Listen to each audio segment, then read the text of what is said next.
Hari ibintu twagiye tubona ku mbuga ngurukana bumenyi muririmbyi Fanny Lavine we ariko arasaba yuko mwamukuramo sinzi ko nawe nyene mwari mwamuteguje ko mwamushiramo canke byari bya bindi nyene by'abastare bo ngaha mu gihugu cyacu ciza cy'u Burundi iyo babonye ibintu kumbore babashaka kubitahura ukundi kuntu biba bitandukanye nivyo ukuntu bo babitahuye. Sinzi cyo novuga igikuru nzi neza ko ari umukristo. Hama mahitamo n'amahitamo. Hama nimba jiri yicaye deja sinari no mu bantu batora abantu. Oya sino mu bantu batora abantu. Na abe yiwanje nimba jiri yaricaye igahitamo. Hama umuntu makavuga sindabishaka cyangwa sino bibamo. Je nibaza ko icambere nibo bakwiye kunezerwa. Ica kabiri bakwiye gutera intege abiyumviriye.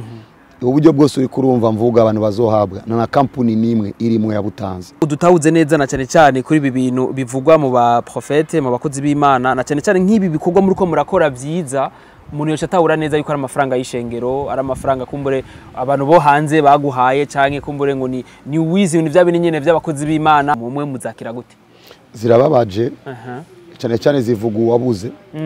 yamayibaza kundi wese yaronse yivye kuko yaragerageje kwiba biranga. Muncamaki Imana yezagira uko igomba kandi Imana igomba itanga uko ishaka. Ivyo vyumviro urabirekera vyumviriye ndegire gute none ko bigoye kwinjira mu mutwe w'umuntu. Hama na Yesu akiri kwisi baramwita amazina atandukanye. Ibiko biraba vyo nyene biremeza umuntu yuko ariko aribesha. Nagiye kwa Benin kwa Archbishop Benson Idahosa yakora ibitangaza biteye ubwoba. Benson Idahosa mama we yarapfuye. Archbishop Benson Idahosa ari muri Amerika abagira ngo bambwiye mama warapfuye ngo mushire mu cyumba canje bambwira ngo aranuka ngo ni mama wanje suyo wanye aca mara imisi 10 acaragaruka ico yasanze mama yabaye inzobe cyangwa mama vyukuteke yumvise ibintu nk'ivyo ko uce witari Bujumbura nategezwa kujayo ndashaka kuvuga vrai billet hatigeze kuba phobie nigiki gituma uvuga vrai billet nigiki gituma uvuga vrai billet habari ibintu kutavuze billet nikora ko hariyo na phobie ni kuvuga vrai prophète hariyo faux Bari faux prophète. Ni gute twabamenya. Nibaza ko inyishu ndiko ndatanga kino gihe yofasha. Kubera iki tuguma turaba ko hari abakozi b'Imana b'ibinyoma. Ahubwo tutoraba ko abaye abakristo b'ibinyoma. Bonjour mesdames, messieurs, le fond de Abuja Flavor. This is Irebe Media, the one of the best channel for this industry Abuja Flavor. Chakenya mukuru shima kibazanira bishamuvuga muri industry Abuja Flavor. Nkuko tuma tubikora reka tuze dukengurukira Imana. Thank you God for everything done for us in the name of Jesus Christ. Hama dusubira dukengurukira nabwo bakunzi bisamirizi Irebe FM. Muriko muradukurikirana kuri 91 n'ibice 4 mbese no kuri ijana n'ibice 2 novuga mu ntara zose zigize igihugu cyacu cy'u Burundi. Ndakubarira ati rero kuri 10 na Benny behind the camera ni CK Professional. Noneho twese n'umusitiri behind umutumiro wacu witeka subwa mbere mu mubonye is the second time nuvuga dukumukoresheje ikiganiro kuri Irebe Media ariko ndizira ko uyu munsi aje nuvuga muhindi shisho harakaganuke kumbure yaduteguriye amakuru menshi maze kuronka ko ari ibintu byinshi cyane biriko birategurwa na cyane cyane mu vyo kushikana kure canke kwigisha nuvuga ijambo ry'Imana ariko arakora mbega wibaza ko ari inde ni umukozi w'Imana Joshua je novuga ko ari umuprofete kuko aravugishwa kigisha nuvuga n'ingabire Imana yaduhaye nuvuga muri kino gihugu cyacu ciza cy'u Burundi reka kumbure sindabatwara umwanya reka ndamuramutse hanyuma twinjire neza mu kiganiro amahoro mukozi w'Imana. Amahoro menshi cyane Imana ishigo hejuru. Biraza neza. Imana igira neza buri munsi muri Yesu biremera. Amen amen. Yes. Bega umunsi wowe uri kugenda gute kuri mukozi w'Imana? Umunsi ni mwiza. Ndumva igico ari ciza ndatekanye akazoza ndakabona keza. Umunsi ni mwiza. Kristo ashigo hejuru. Amen amen. Ego kumbure dukoresha n'umwanya ni kibazo ca mbere nifuza kukubaza kukijanye n'amafishi tumaze imisi tuko turabona kubijanye n'ihiganwa riko rirategurwa ati mbega nibiki bimeze gute rya higanwa rije gufasha ikina cyane cyane mu vy'ijambo ry'Imana. Ni naco gituma nshima Imana kubima yakajyo kugira ngo mvuge bene vyo bavyumve namanemeza yuko Imana itanze yerekwa itayitanze kubwo yeretse itanze kubw'abazokunguka muri ryo yerekwa ahubwo uwe yayerekwa n'umuntu yabaye disponible kugira ngo Imana ishoboye kumwereka ivyo igomba gukora cyo tumanemeza kwishengero ndongoye nijya bari mu ishengero Imana yashimye kuncako ndemeza rero ko nibi navyo nyene ari vy'abaririmbyi ariko Imana yashimye kuncako naco gituma mbone akajyo ko gukeza abaririmbyi bose baririmba gospel nimba ndi umukozi w'Imana uko bizwi kandi inyota yanje nuko abantu bumva ijambo ry'Imana hama abaririmbyi barimba indirimbo zihimbaza Imana mu ndirimbo zabo ari bivuga Imana nojyoherwa cyane uko vyoshikira benshi aho tutarashika bahashike aho tutuko turumvirizwa bumvirizwe uko biroroshe cyane ko no mamodoka yumvirizwa cyo gituma ariko arategurwa ico gikogwa naho benshi bakibona nyihiganwa je ndakibona nko gushimira ico bita award no kubaha ubushimwe si competition mvuga ngo uyu wewe uri atari n'abakozi b'Imana baragahezagirwa barakoze ibikorwa vyiza vy'Imana barabisohora ndemeza ko babikoreye Imana ariko bagomba ko natwe dufashwa muri ivyo bakoreye Imana kuko bari ko babikoreye Imana yonyene bari gusohora CD bakazirungika mu ijuru ariko kuba zaradushitseko twarahezagiwe turagarutse rero nk'abahezagiwe tuvuge ngo nukuri twarafashijwe n'ibikorwa mwakoze hama cha twimvira rero yuko ku munsi mwiza twobashimirako n'uwo munsi usanzwe ari umunsi ukusanya abantu benshi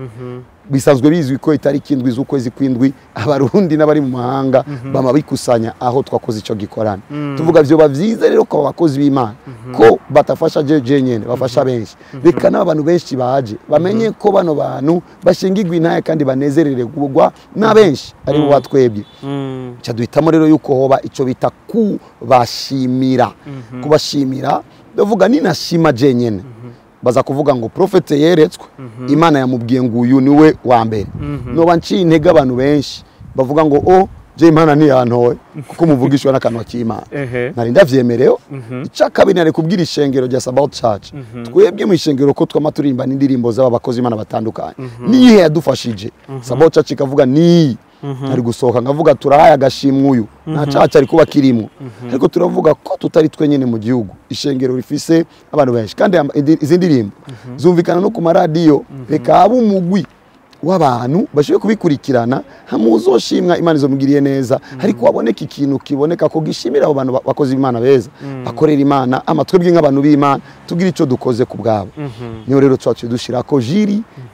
twayitoye gute umwe numumenyesha makuru ko indirimbo zisohotse nari indirimbo y'Imana namambona bazitwara ku radio kwanza kugira ngo twebwe tuzumve cyo gutuma Mario Christian Xavier reka dushiremwo uwundi muntu azi ivy'indirimbo asanzwe abirimo umwigisha w'ijambo yuzuye umuco Big Zoe okay reka dushiremo undi muntu ashobora kuba akurikirana ibi byama internet n'ibindi reka dushiremo Santa muri cyo gihe abo bantu iyo bicaye nibaza gusa kuzana ngo tweretswe baza kuvuga iyi ndirimbo n'ukuri yarafashije abantu benshi yarumvikanye cyane kabisa uyu muntu iyi album yiwe n'ukuri agacaba rero ivyo akacaba rero preselection kugira ngo nivyashika tugatanga ko gashimwe umushimirwa amenye ko yashimiwe utashimiwe amenye ko bamushimiye nico gituma bamwiyumviriyeko nivyo rero hamacha tuvuga ni gute twabikora neza bikabibe kuri uwo musi nyene hari abantu benshi proposition zabaye nyinshi dukore soirée de gala spéciale ndavuga no tugomba bano bantu babakurikirana babamenye nabo batari bazi muri twebwe babaririmbyi babamenye kuko izi ndirimbo ni z'Imana igomba ko abantu bamenya ubumana bwayo nico gicapo rero nico gituma tuce duhitamo reka dukora igikorane meze kare saa moya na nusu tuce twicara hace haguruka umugwi uvuge ngo muri uyu mwaka ivyuzuye umugabo cange umusore wa mbere indirimbo twabonye ko yafashije benshi ni uyu ishengero riryohegwe mu mama cange mu bapapa n'uyu mu ba worshiper n'uyu mu ba diaspora kugira ngo tubatere intege ni basora indirimbo zigume hariya bazirungike natwe duhezagirwe n'uyu imwe yumvikanye ni gucyo mu migwi ayo mugwi watuhezagiye cha tuvuga okay kubera iki tutoshira abantu bakina amasitema kume ngo biriko biraza kugira ngo bumve yuko batarabwa nabamwe baremenye ko nabari mu ishengero babaraba tuvuga okay jiri bahitemwo bagire selection hama tuce tugira uwo munsi mwiza je kuri Jenny baza yuko uwobona mugenzi we ahawe akwiye gukoma amashi kuko nukwibukwa nk'ubu nobona umuvugishwa umwe Imana iramuhezagije indege je nojyoherwa kuko ko bari gihe ciza c'Imana yibutsa abavugishwa suga ngo mbonye umwe agiriwe neza dukora bimwe ni viza ko duhimbaza Imana twese Imana bamugisha amen ego mwavuze ati nta bintu vyo go performinga cyangwa nta bintu birefu bizoba bibamwe umuntu abitawe agerageje gutahura neza ivyo uri kuravuga twokumva neza yuko hazobamwo ukunoma ariko habaye ikintu citwa ukuraba ibikorwa umuntu yakoze atari shwa y'umuntu umwe kwereka imwahisemo ivyo bikorwa ku bikorwa gutyo onye ko kimutahisemo yuko nabandi bantu bo ku ruhande nabo nyene batore kumbore nk'abafana babo benshi barabajije ico kibazo kugeza aho tuvuga hako tureka abafana cyangwa ababaraba bavuge ngo batwiyumviriyeko kuko muri mwe na rimwe tukoze gusa batora bashoboye gutora kubera ko kanakata ronsa akaje ko gusunika abantu gutora turavuga peut-être bishoboye kuzana umuvuga ngo yani kubera kujya byabaye gucya reka abe uguhitamo kubera ko abo bantu barabizo ndirimbo nabo nyene bakwiye kuronga ikibanza nico kigo kiratuma tuko turiga ku kintu gishasha citwa uwabaye populaire umwe arashobora kubona uwatwaye iyo award nyene ku mugabo canke ku mukobwa agasanga rero niwe yabaye na populaire tugomba dushire ko niyindi y'abantu aho rero nabantu bazotora ariko batora uwari we wese apana imigwi baca batora uwari we wese murabo uri razotogwa na benshi bishigwe kuri tableau ku mugaragaro nawe nyene ahabwe tuvuge ngo yabaye populaire mu bakurikirana ibimenyesha makuru kuko muri ico gihe tuvuze ngo yabaye populaire ku bakurikirana ama television byo bigoranye ko tuvuze ngo yabaye populaire ku bakurikirana ama social media birumvikana uyu azoba yatwara ego murakoze cyane kumbure mbega mwisungi kugira ngo umuntu abe muri ryo higanwa ni kuri bose abaririmbye kera bariko barakora ubuunye bimeze gute mwisungi kugira ngo umuntu mumushire kuvuga muri urwo rutonde canke nta rutonde ruhari kubera ko ari igikorwa ngaruka mwaka biba vyiza ko biyumvira ku bikorwa vyabaye mu mwaka uheze kugeza itariki yo hagati mu rumaka kugira ngo mwaka ukurikira turabe ibikorwa vyakozwe mu mwaka ukurikira ico nico cambe icya kabiri jiri iraba bagize inama mu nama ndiko ndasubiramo ivyo bavuze mu nama biraba umuntu ashoboye kugira inkomezi yari abantu atumigwa hose kandi agiye kuririmba abantu bagahezagirwa biri muri ivyo rero cyo gituma ubona hashoboye kubonekamo bamwe bantu basanzwe bazwi cyane kumbure hari ibintu twagiye tubona kumbuga ngurukana bumenyi muririmbyi Fanny Lavini wari ko arasaba yuko mwamukuramwe sinzi ko nawe nyene mwari mwamuteguje ko mwamushiramo canke byari bya bindi nyene by'abastare bo ngaha mu gihugu cyacu ciza cy'u Burundi iyo babonye ibintu kumbure babashaka kubitahura ukundi kuntu biba bitandukanye nivyo ukuntu baba bitahuye sinzi icyo novuga igikuru nzi neza ko ari umukristo hama amahitamo n'amahitamo hama nimba jiri yicaye deja sinari no mu bantu batora abantu oya sino mu bantu batora abantu na abe yiwanje nimba jiri yaricaye igahitamo hama umuntu makavuga ndabishaka cyangwa se no bibamo ukuri abafise droit uburenganzira bwiwe arafise droit hama kuri jiri nibaza ko kuri bo biborohereza kuko bituma babandanya bakora igikorwa kuko nubundi agomba gusigara umuntu umashimwa iyo umuntu avuze ngo sinkeneye gushima muri ivyo bishoboka ko ari ivyo cyangwa bishoboka kuba yabibonye mu buryo we abitahuramwo canke mu buryo vyari kuba peut-être par rapport yiwe akavuga kubera par exemple batabimbyi birashoboka ivyo vyose byo rero bishobokera umuntu ko yayumviriye umuntu akaba afise droit kandi ni vyiza ko umuntu wese yubaha kuco yahisemo kirumvikana cyane ati mbega rero uwa mbere azohabwa agashimwe kameze gute tuko tuyumvira ko umuntu azohabwa envelope itari musi umuriyoni nibwo mbere mvuze ariko nico twipfuza nico twifuza ariko nk'ubu turi ngaha tumaze kwemeza ko Imana itugiriye ubuntu twahezagira abantu gutyo hama ubunyene umuntu akacahaza nk'ubu umuntu nkawe cyangwa undi akavuga ndumva gushikira bino bintu tuca tuyashiraye tuca tuyabongereza abo nyene haje umuntu akavuga ngo ngomba gushikira abo banirivye nanje nabiryohererewe nigiki nokora nico gituma tuko turavuga pri tumaze kuvuga ico dushoboye gushobozwa n'Imana tugakora ariko aciyaza umuntu vuba ndashize miliyoni 100 muri bibi aracanga mcango na yitware cyamfata ndazi abo bantu nako ndategurira ivyo bintu cyane gose caduga ego ni cyumviro ciza kuko ni imyaka myinshi twabaye hano nuvuga mu kino gihugu cyacu ciza cy'u Burundi harabaye ama competition menshi nawe kumbere nawe wobishingira nahigiye wari ukiri umuririmbyi kera urayibona yuko abaririmbyi wasani walikuwa wanasupportiwa sana wenye wanaimba mambo ya kidunia mugabo gospel omenga barakumiriwe ukuntu nta bantu bari bahari kugira ngo babategurizo award kumbure twizere ko ariko kajyo keza ni muda mzuri na muda mwafaka ruvuga kuri abo bantu nabo nyene kumbure tubwe ko baba bashikiri Imana yabishuye je nibaza ko icambere nibo bakwiye kunezerwa ica kabiri bakwiye gutera intege abiyumviriye uburyo bwose uri kurumva mvuga abantu bazohabwa na company nimwe irimwe ya Butanza abo n'umuntu yahevye gufungura sponsor nimwe irimwo no twaratubona amakampuni menshi ashigikira ibikorwa nk'ibyo n'ubu nanimwe ndiko ndavuga nico tuma navuze ngo twavuze twebwe tuzobaha aya hama bishitse rero akaza umuntu kubashigikira yo bagize neza tubagwiriza ariko twebwe twashizemo yacu kandi Imana ishigwe juru ko atari ubwa mbere twarakoze muri 2022 aho yatwaye Denbanga birazi uko ari twe twamuha twarakoze umwaka uheze ari we Yannick yatwaye moto bazi ni gute twaronse moto twaragurishije imodoka kugira ngo tugure moto abo ndi mu bantu iyo imodoka y'urushengero imodoka yanje birumvikana ko iyo ngomba gusheka ku kintu iyo biri mu mutima wo gufasha icyo ari cyo cyose cyokorwa kugira ngo umuntu ategwe intege cyangwa abantu bakorerwe n'ubu ni ivyo nyene biza kuba cyo gutuma nakubwiye ngo twavuze ko umuntu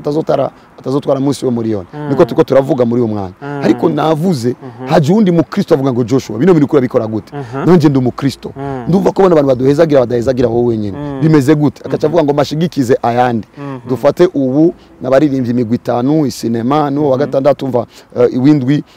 nabo ba football kuko ariko arabana football mu gwa mbere w'igitego uhabwa no nyene envelope mu gwi wa mbere w'ubujumbura habwa envelope abigitega n'ubujumbura bakine bahabwa envelope kuri twebwe n'umunezero kuri abamu ba Kristo akaca haza umuntu akavuga ivyo bintu ko numva ko no bishigikira none amafaranga yaduhaga ngo canza kuyanywa ndambwira duharure n'abantu bazahabwa ubushimwe nabo ubwo mu bayangaye miliyoni 10 ni imigwi 10 bongereza undi miliyoni bagende babeho kandi no bikora mu muco w'umuntu akabona neza ko kuko nimba nataza nimba nataza yanje namusavya yiwe azanya yiwe nibisika ko yakoze igikogwa azobaje gushigikira igikogwa kugira ngo kibe kinini dutere intege abantu badahezagira Joshua wenyene ariko kandi bakorera ubwami badakorera umwami wa Joshua wenyene bakorera umwami wa twese ari Yesu Kristo ahubwo nibaza ko mu Kristo wese yarakwiye kubishigikira cyane gose kumbure kuri ivyo wonye nizere ko bagerageje gutahura byinshi kumbure byinshi turaza kubibabaza mu wundi mwanya uri imbere ariko twakwifuza ko wodufasha udutahuze neza na cyane cyane kuri ibi bintu bivugwa mu ba profete mu bakozi b'Imana na cyane cyane nk'ibi bikorwa muri ko murakora byiza umuntu yose atahura neza yuko ari amafaranga y'ishengero ari amafaranga kumbure abantu bo hanze baguhaye canke kumbure ngo ni wizi ibintu bya nyene by'abakozi b'Imana ha usanga ari abantu babahaye amafaranga kugira ngo bimere ukunukunuko ugasanga mu nzire yo kubacafuza kenshi bacisha muri ubwo buryo ngo muba muri ko murahenda abakristo mbega byo bimeze gute mbega izo mvugo mumwe muzakira gute zirababaje cyane cyane zivuga uwabuze yamayibaza kundi wese yaronse yivye kuko yaragerageje kwiba biranga mu ncamake Imana yezagira uko igomba kandi Imana igomba itanga uko ishaka cya kabiri ni gute umuntu yo bafite umutima wo kwiba agaca atanga amamiliyoni ku bantu kabisa ni gute umuntu yo bafite umutima wo kwikwegerako agaca ategura igikorane kuri tera mwishengero sinoriha ariko sonorisation ndatazi kwizimvye yo kuri tera amamiliyoni byo vyumviro urabirekiro vyumviriye ndegire gute none ko bigoye kwinjira mu mutwe w'umuntu hama na Yesu akiri kwisi baramwita amazina atandukanye ibiko biraba vyo nyene biremeza umuntu yuko ariko aribesha cya kabiri nimba je shoboye gutanga genda umuntu ngaba nemeye ko notanga bigashika wowe gahitamo gutanga naba nakwivye canke nawo bashigikira udashigikira cyayibaza ko watanze yibwe kandi watanze yabihisemo ni gute boreka gutanga ahubwo noteri intege abo bavuga baze bashigikire ama babone ibiriko biraba umuririmvyi ejo Yannick yatanye moto sumunezero kandi wagurishije imodoka yiwawe none bamubajije nayakuye barabaje ayo na kampuni nimwegeze kumva muri kino gihugu uvuga ngo Joshua ni je natanze amafaranga cyangwa undi muntu yavuze ngo Joshua yanyivye amafaranga kugira ngo yatange ko aciye umwaka wose kubirika ahubwo atocaguruka abantu tumutera intege uyu muntu kwivya ronse biriko birafasha abantu benshi tugende tumuherekeze uyu muntu abose uburyo arashobora gukora vyinshi ku indoto yanje no kumunsi umwe no n'umuririmbyi kuri uwo mwaka ubunivye dushimiye ahabwa imodoka iyo niyo ndoto yanje nk'ubu twari kuba dufite uburyo tukaba twarungise nk'ubu modoka 10 mu Buyapani bagaca bataha bariko badeplace mbega umunezero nogira mbega ubuzima kuko je namanemeza yuko ubuzima bwiza ari igihe ufise icizo wakoreye uwundi umunezero sigiye wanezerewe nigiye wanejeje abandi kabisa tukiri ngaho nyene kuri critique dovuga dusubiye inyuma hagati inkuru y'umwana isubira inyuma ari kiganiro dore ko gukorana wavuze ati ko bantu bose bagira amakritika ku bakozi b'Imana umuntu hari umuntu wavuze mu kiganiro uvuga ati akazosubira kugira critique ku makuru atari yo kuri jewe azocahora n'ikibazo umuntu agerageje kuraba kuva ico kiganiro aho gisohokeye gushika uyu munsi ntiyasubiye kuvuga kumbure vya bintu twari tumenyereye akuvugako ti mbega woba warakoze iki nirihe banga woba warakoresheje kumbure gushika kuri uyu munsi atarasubira kandi kugira ni critique nkuza yasanzwe akora imbere y'ico kiganiro twakora ndashima Imana kuba navyumvise ubu ariko gusa narinzi yuko Imana ivuze ari impamvu amen nimba rero narabivuze mu izina ry'Uhoraho akaba Imana yaratunganije ivyo yatunganije ati azogira ikibazo uwo muntu niyabandanye ni vyiza kuko ico no kwifuriza umuntu usuko yogira ikibazo narungiswe mwisi kugira ngo abantu bave mu bibazo ndivuga ubutumwa kugira ngo nave mu bibazo no kuri sinojyoherwa ko abantu bagira bibazo nojyoherwa ko abantu bagahindukira bakamenya Imana bakayoboka ukuri kw'Imana bakabaho sivuze ngo bayoboke Joshua ariko igihe Joshua ariko aravuga Yesu ni byiza ko boyoboka Yesu navuze bakirengagiza Joshua peut-être sinzi kuvuga peut-être ubwanwa bw'abateye ubwoba peut-être umushatsi wanje uri bizarre peut-être kwambara kwanje kubatera makenga nangorane ndumuntu ariko barabiyo uwo Yesu kuko gituma mvuga Yesu yapfuye akazuka nimba ndiko ndamuvuga we agaseruka akanaserura ivyo aserura mu bantu byiza ko batokomera ko shetani ituma bahusha ivyo vyiza Imana igomba ibaye ikindi ivyiza ko batoha karyo shetani mu kuba inzitizi ku bantu bariko bako baratabagwa kuko nimba abantu bava mu mahanga bava mu ntara zitandukanye mu gisagara bakaza gutabagwa hakaba ariyo umwe atari ko araza kubera wewe kanaka wavuze nabi Imana niyo reka guhagurukira uwo muntu biraza ko bitahuritse ati azohura n'Imana nanje nabisigiye Imana intambara nziza igwa n'Imana turi kubera mugenzi wa Gatimbe warabonye ko vya bintu bitigeze bisubira après kijya kiganiro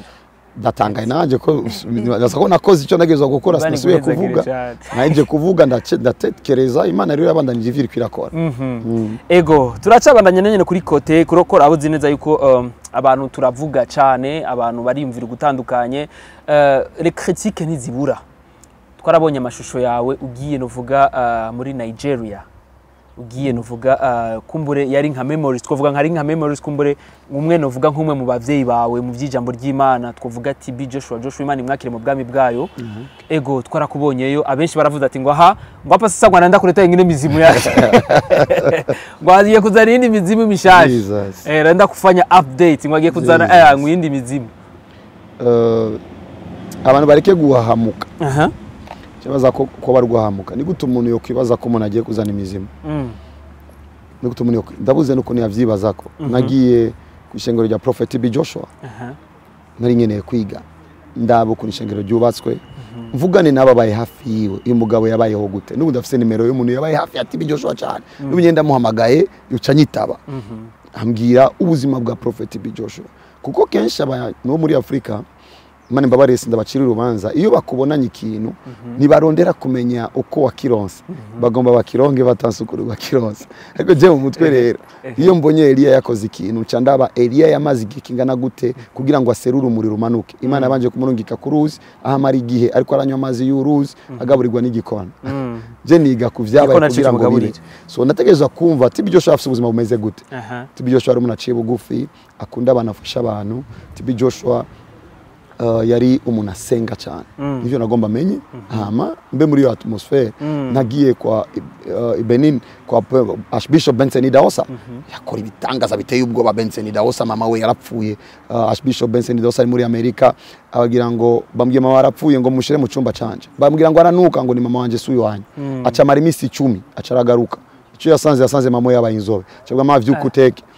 yumvise ibintu nk'ivyo koko uce witari Bujumbura nategezwa kujayo nagiye baranyereka ifoto ziyo nuku ndashimira Imana nagiye kuri podium aho yavugira ubutumwa ndavuga Imana ndagushimiye kuba arabaye abantu nk'aba baratwemeza ko ivyo tubwira mu ndoto atari ubusazi kuko ari ibintu tubwirwa n'Imana tuzokora Imana rimwe ni vyiza kuba arabaye ababikoze tuvuga ibi rero Imana yarabikoze no kuri uyu birashoboka bica bitwongorereza faith go rugendo go kwizera niko birumvikana ko umuntu bivanye n'ukuntu yakuze arabakarashika yibaze ko muri Nigeria ari abantu babarozi gusa boyo n'ingorane y'sinema yaravye sino muri Nigeria y'abadandaza ibitoro kubera iki batavuze ko ngiye kwiga ukuntu nokorana n'abadandaza ibitoro muri Nigeria ari abantu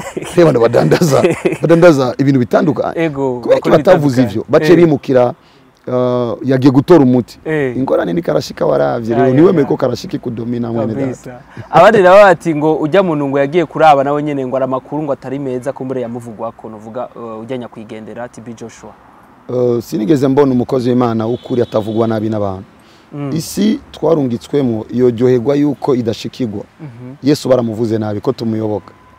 amen Prophet Joshua yaravuzwe nabi bihagije na BBC rajako yagira documentary ibaze kuvuga n'umuntu yapfuye utubona ko uwo bakeneye City Joshua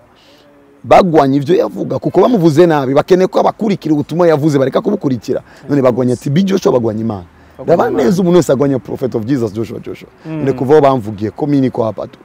muncamake bagwanya Imana bagwanye ko ijambo ry'Imana ritavugwa kugira ngo kanaka ntashikigwe kubera iki batongwanyira mu vyumba vyabo baca bagenda mu binyamakuru bakavuga eske bavuga jewe nimba bagomba kuvuga jewe ko iko aton telefone comme ça nimero za telefone ahubwo bagomba uriko rabumviriza ntaze kumva ivy'Imana iri kwirakora abona abansi b'Imana tubarekera Imana ego amen amen ego na nivyo vyiza ariko umuntu akoresheje ubwenge agerageje kwiyumvira ariko hariyo abakoresha ibitameze neza ari abakoresha nuvuga inkomezi zitava ku Mana na Yesu Kristo yaratubari ati mu gihe c'iherezo muzobona abantu benshi bakora ibitangaro nk'ivyo jewe nkora muraba maso rero mumenye ukuntu mu batandukanya two batandukanya gute ati mbega no menya gute uyu kama wuni wa Yesu na usyo wa Yesu kibazo ni ciza eske no harira ko badahari barahari ushobora kumenya ushobora kuvuga vrai billet hatigeze ko ba phobie ni giki gituma uvuga vrai billet ni giki gituma uvuga vrai billet habari ibintu utavuze billet ni kubera ko hariyo na phobie ni ko kuvuga vrai prophète hariyo faux prophète ni gute twabamenya nibaza ko inyishu ndiko ndatanga kino gihe yofasha kubera iki tuguma turaba ko hari abakozi b'Imana b'ibinyoma ahubwo tutora bako abaye abakristo b'ibinyoma kabisa nimba uri kurakurikirana jewe uri umukristo si jewe Imana yawe jewe mbona gute umbona jewe nk'igikoresho Yesu yashize hagati mu camake sindi nyishu yawe ni Yesu nyishu yawe yashimye kukwishura kuri jewe amaso yashira kwande ntagutiremwe aho nyene arabavuga yuko mwebwe mwigira ibimana aravuga rero umva ko abantu batarihira amayinite iminwa yabo deja na dépense yabigizemo ndavyivugiye nga niko ndiko ndavuga Yesu uzabareka bavuge ngire gute urakoze uyu muntu rero yoza akaraba Yesu nigiye yambonye n'umukristo w'ukuri abantu bategwa nibaza ko ari abakristo b'ibinyoma kuko umukristo w'ibinyoma nukura amaso kuri Yesu akayashira ku muntu niwe yabaye umukristo w'ibinyoma kuko nturi mu Joshua uri umukristo wategezwa kugumiza amaso kuri Kristo naho Joshua yakoreshejwe kuvyo bari kurabona ingorane rero nikiri ku bakozi Imana b'ibinyoma ahubwo ingorane iri ku bakristo bariko baraba abakristo b'ibinyoma kuko umukristo ategezwa kuba uwa Kristo nimburu wa Kristo rero Joshua araje wowe uri wa Kristo ushimirande Yesu ndagushimiye ko biciye kuri uyu Joshua wankore naho Joshua yotirigana Imana ishigwe juru ko nazotirigana ugumiza amaso kuri Yesu wawe ariko wowe na ukuye amaso kwa Yesu ugashira kuri Joshua cyangwa undi mukozi Imana na uri umukristo w'ikinyoma kuko ategezwa kuba wa Kristo tugenda kunigana no kumva abakozi Imana b'ibinyoma ahubwo turabe tuba abakristo b'ukuri tuca twelimina abakozi Imana b'ibinyoma kuko yaje akubwiye ikinyoma kavuga oya je simenyere ikinyoma je mfise Yesu utambwiye ibibanye n'ivya Yesu va mu nzira birorosha kumbure ivyo bica bijana na vya bindi bavuga bati ngo bigira ibimana kugira ngo babasenge bashaka icubahiro icimana bo bakibahi aravyishuye neza cyane ariko ninde yo kubaho kagusengwa woga gusengwa wenyene ukeneye gufungura ngira babikora kuri kijya cubahiro babahabo kujya kuno babunamira mu iyo ninzigo yitigeze yubawa zijya protokole zanyu iyo ninzigo yutigeze yubawa rero gute twokicara ku nzigo yutigeze yubawa bagiye guca urubanza umucamanza mukuru yinjiye twese tugira gute turunama turamusenze canke turamubasha none iyo umuntu atigeze yubawa agira ingorane n'uwubashwe niyo ngorane yonyene so iyo cyo rero nico tuma duhangayishwa n'ivyo kuko ni gute umuntu yo kwibaza ko je no sengwa ni gute yo kwishira mu mutwe ko ahubwo abayangize munini kuruta ukuntu je ndiyumvirako ahubwo ni wagomba kunkwegera kajewe mbwira abantu bansenga ariko ni gute no kwanga unyubasha ko jewe nca bugufi nkubaha abandi kandi ivyo nkorera abandi ndabikoregwa kubera iki mu Burundi dufise imico yo kuramusaba n'amaboko abiri nica muri Tanzania baranafukama no niyo ngorane rero none ubufukame muri Tanzania yamusenze cyangwa yakoresheje shikamo barunama Uganda nagiyeyo bagomba kuguserva arafukama ariko arakuzanira imfungurwa yansenze cyangwa yamfashe neza so uwo muntu rero afise ingorane yo kuba atubaha aca babazwa n'umuntu wese yubaha cyangwa atigeze yubawa cyangwa yubaha ababazwa ni ivyo vy'ukwitegerezwa kuba bibiri iri clair bacavuga ngo bagomba ko ari aba bavyeyi kandi Imana ariwe muvyeyi wacu wenyene barafite utuntu bavuga ngo Yesu yavuze ngo ntihakagira umuntu wita umuvyeyi wita papa cange umwigisha none papa babo babita mama Yesu arazi ko umuntu wese afise papa wiwe mu mubiri ama Paulo aravuga mushobe kugira baba rera benshi ariko ni mufise baso benshi ni Paul yeme ngo nije nabavyaje ubutumwa bwiza biri muri Bible Elia aduze Elisa yavugize gute my father ese ari ingorane kwita umuntu umuvyeyi ni iyindi parti ni abantu badasoma ijambo ry'Imana bagwa ku kajambo kamwe bumvise kubera critique bakibaza ngo ni Imana yabahishuriye kandi bahishuriwe n'abantu basoma ijambo ry'Imana bazobona umuco bazobona ko ari ibintu bisanzwe icyubero cyose geruke kwa Kristo ariko Yesu yavuze ngo nzobubahisha none akubahisha gute batakubasha Hallelujah. Praise God. Hallelujah. Ego, ndakubarira ati rero novuga Joshua jewe iyo tuhuye mba numva umenga mfise ibintu byinshi cyane byo kumubaza ariko kubw'umwanya reka ngerageze ndamubaza ikibazo kimwe cyanyuma hanyuma nzorondera undi mwanya uramvuye neza hama adusigurire byinshi na cyane kuko hariyo sujet nibikiye gushishwa uyu munsi uraza kwidushishira ko gatoyi kubijanye n'ukuntu abantu bazura abantu batabyizera na gato ago yarati iyo bituye kuzura abantu bebkwagi umuntu afise ubwo bubasha ni Yesu Kristo yepeke abo bantu bazura abantu ibya wapi zisize reba comedy cyangwa ubwo si yamareba bakoresha none si ntahuye uvuze ngo abantu bafise ububasha ni Yesu Kristo wenyene ukacuvuga ko ujya umuntu ari umukozi wa Yesu none ninde azuye none ninde utemeye mu bisanzwe rega ni Yesu azura kandi azura bibanye n'amahitamo yiwe kuko ni Imana ntumuforce amahitamo uvuze gusa ngo uwuzura ni Yesu wenyene hama jewe banditse prophet of cyangwa ni kwa ari cyongereza prophet of Jesus bisiguriki umuvugishwa wa Yesu umuvugishwa wa Yesu nimba Yesu ari azura niho ariko arazura bice kuri twebwe wow Petero niba vyamubayeko kuri Tabita yavuze izina ryande cya Yesu none Petero ho yarafise ivyuma mu maboko cyangwa yari umuntu nkatwe Yakobo avuga ngo Eliya yari umuntu nkatwe ingorane n'abantu bamaze kuba abakristo fake bon novuga amuni fake ahandi esprit d'infériorité ukwihebura no kutemera ko ibintu bigikunda ko Yesu aracari wa wundi birivuga mu gitabo cya Heburayo 13 avuga ngo Yesu Kristo uko yararejo niko ameze niko azokwamari bareke kubona Joshua babone Yesu akoresha Joshua bazobona ivyo Yesu ashoboye gukora reka shingi ntari unshinze kuri jewe ivyo maze gukoreshwa n'Imana ni vyinshi sindi kuvuga ibintu nkuko umengo ndiko ndamonta video zirahari sinkorera musi y'igitanda hama abantu bavuga ngo bagenda hariya kubera ko bagiye gupfumura bivanye naho bobo bagiye niba bigeze kujya kubapfumugira gupfumura babonye undi agiye gutabagwa bavyita kimwe tube turabireka kube Pastor Benihin azoba mu Buganda vuba yigeze kuba mu gikorano yatumiwe n'undi mu pastor uwo mu pastor yaragwaye cancer hama yarazi ko Imana mu buntu yahaye Pastor Benihin hari ubuntu bwo gusengera abagwayi bagakira kuko turamenya ubuntu Imana yahaye ukamenya uyu Imana yamuhaye ubuntu bwo kwigisha uyafise ubuntu bwo gusengera abantu nanje ndafise ubuntu nahawe uyo mukozi Imana atumiye Pastor Benihin Pastor Benihin ari mu gikorana atangiye gusengera abantu bagwa bavyuka bashinga intaye we yagumye amurabuko hama ijwi riramubwira igituma utari kurakoregwa uri kurabona Pastor Benihin hanagura uwo muntu ubone jewe ndiko ndakora uwo mu pastor acagwa hasi aragwa hasi avyutse niwe yashinze naye yarakize cancer yakize kubera ko yaravyende erega abantu baza bakaraba Joshua bazotaha babonye ubwanwa ariko abantu bazoza kuraba Yesu bice muri Joshua bazotaha babonye umuco wow amen kabisa urumva abantu babone Kristo ntibabone wewe erega nicyo tuma badakorerwa ni gute Tom nakize ari majana 5 gataba batakize je ndamenye ivyabaye baravye Joshua abonye ubwanwa bakuri hano atari ubwanwa baravye Joshua abonye yambariye ipanaro zimufata bamenyereye ipanaro zigaragarira hariya cyangwa uwo munsi nambaye isanza akavuga ibi nibiki baravye Joshua babonye jinx none baza gukira gute bahanagure Joshua niki muri no affaire buno n'ubwambi bw'uwapfuye kera Yesu Kristo yadupfiriye afira jewe nawe mbona nk'igikoresho cha Yesu egigiye mugiye gufungura ni murabisa hano Imana baheza uzukaniya tevo ari kugereza ngeje reka naje kumure tuzoro n'undi mwanya neza ukuyiye kumure tugarire kuri iyo sije neza kuko wari ukuntu genre abakristo batawura uwakoze igitangaro ataraba wamuhaye ububasha rero ivuko tuzoro turenera umwanya ukuye mwiza kugira ngo tubasigurire neza babyumve babitahure reka kumure ndagushimire cyane mukozi w'Imana ndabashimiye kandi cyane ndabashimiye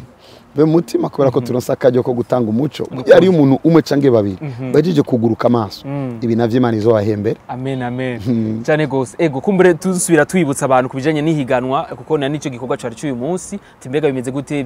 bizokorwa ryari bimeze gute biko bitegurwa gute hasanzwe yari igikorane kidasanzwe cy'amakiba itari kindwi z'ukwezi kindwi benshi bamaze kumenya kiko kiravugwa kizobera mu kinama kuri zone niyo tere twaronse kandi muri uyu mwaka Imana iragaheza gigwa n'ubuntu Yesu yarabarihiye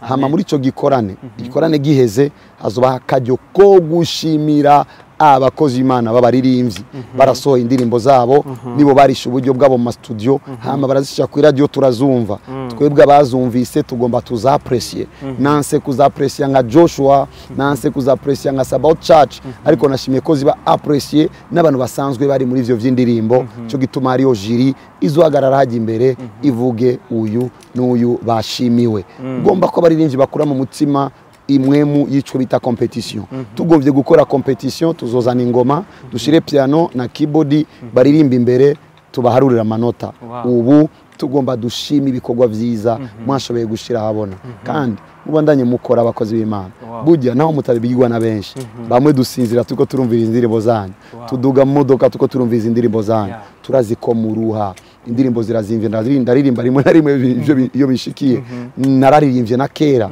ndaza umuruho uri muri studio ndaza umuruho wa repetition bakozi b'Imana mwubawe tugomba tubashimire mumenye ko ivyo mukora natwe bidufasha imbere yuko mushimirwa na data zo dushimira twese ego amen amen murakoze cyane kumboreka shimire namwe mukora dukurikirana novuga kuri radio Garden mbese no kuri studio bya Irebe FM akaba ari West 2 akaburungu Irebe FM akaburungu.com nabari ko baradukurikirana novuga kuri Irebe Media mwese ndabashimire nabakurikirana kinyo kiganiro kuva ku ntango gushaka ku musozo tuzosubira naho kundi munsi ni yadutera iteka kumbore reka tumwisabire nitwifuza kandi kugukoresha ikindi kiganiro twizere ko muzadutera iteka novuga bishobokeye gusimba zosimba bishobokeye gufata imodoka nzoyifata bishobokeye kuguruka zoguruka zoza ningoga urakoze cyane